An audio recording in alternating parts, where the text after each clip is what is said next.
And the last two comments about him I think are the best.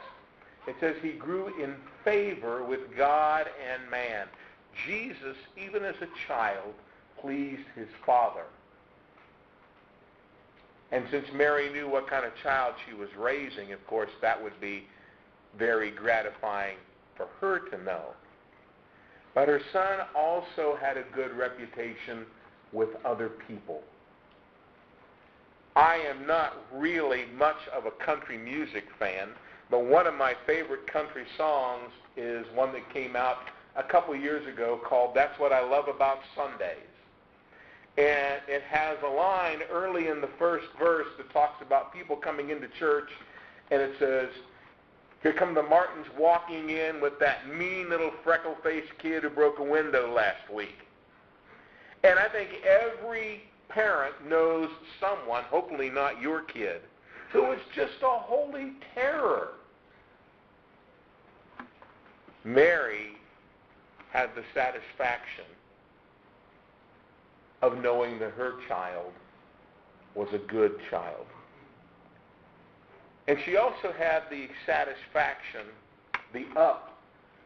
of when he became a man, seeing him in his 3.5-year ministry. And what a ministry it was. The Gospel of John tells us that the very first miracle that Jesus performed was at a wedding feast in Cana where he turned water into wine. Now that miracle is interesting because it begins like this. The wedding ceremony, or the wedding feast rather, is progressing, but they run out of wine. And Mary comes to Jesus. That's not his wedding. He's just a guest there. But Mary comes to Jesus and says, they're out of wine. And Jesus is very respectful. When you read the scripture, it almost sounds like he's angry. He's not. He's very respectful. He's basically saying is, what do you want me to do about it? It's not my time to do anything. But Mary just goes off, talks to the servants, and says, go to him, whatever he says to do, do it. And of course, Jesus performs this tremendous miracle. And the scripture says, his disciples put their faith in him. What I want you to consider for just a moment, though, is what a moment of satisfaction and vindication that must have been for Mary. At Christmas time, we really build up the Christmas story, and it's such a beautiful thing. But when it happened, it wasn't as beautiful as we sometimes paint it. Question: did Mary become with child before or after she and Joseph were officially married? Before or after? Before. Before. Now, unfortunately, in our society, unwed pregnancy is not really something that people really comment about. But in Jewish society of that day, this was a tremendous scandal. And this was not something that really could be hidden because Joseph found out. And you can just imagine the talk that went through the neighborhood. You really can't expect your neighbor to believe, hey, everything's okay, I'm carrying God's kid. They're not going to believe that. And so for 30 years,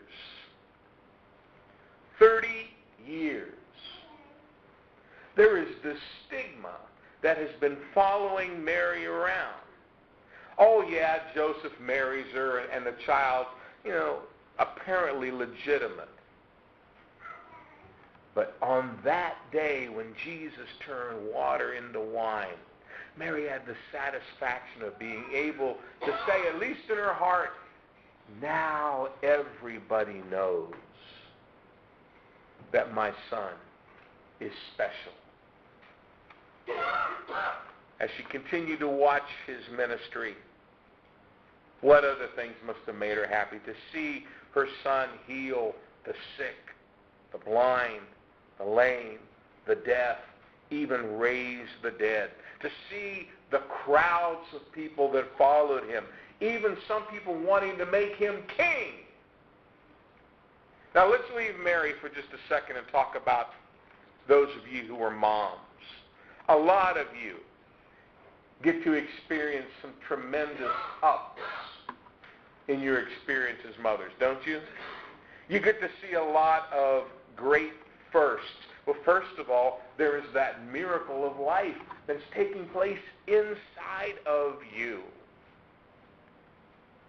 Remember the first time Linda kind of scooted up against me when she was pregnant with Becky, and my daughter kicked me for the very first time, even before she saw me. But I couldn't imagine what was taking place inside my wife. And you ladies know what that experience is like, to have God's special miracle taking place inside of you. And then when that baby is born, you get to see so many firsts. You know, the first smile, the first time the child crawls, you know, the first real food that, you know, isn't Gerber's, the first steps, the first day of school, first visit. So many wonderful things. Now, some of those things are humorous. You know, Linda and I regret the fact that we never really wrote down all of the neat, funny things that the girls did. And both of our girls did really, really, really funny things. Becky, for instance, loved to sing. Now, Rachel, you know, has the reputation of being the singer in the family, but Becky always loved to sing. She'd be in her car seat just singing away. And I remember the day that she sang the Beach Boys song. Wendy, you'll know that one? Now, you just sing the word. I'll give you the clue, all right? And you tell me what the next words are. The legitimate words, okay? Wendy, Wendy, what went wrong? Not Becky. Wendy, Wendy, what a song. So we took her off the Beach Boys and started playing Sinatra for her.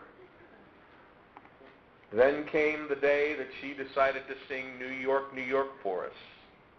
How does Frank start the song? Start. No, it's stuffed bread in my shoes.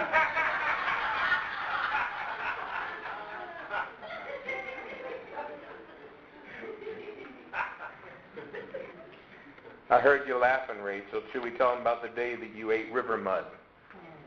No? Okay, we won't do that.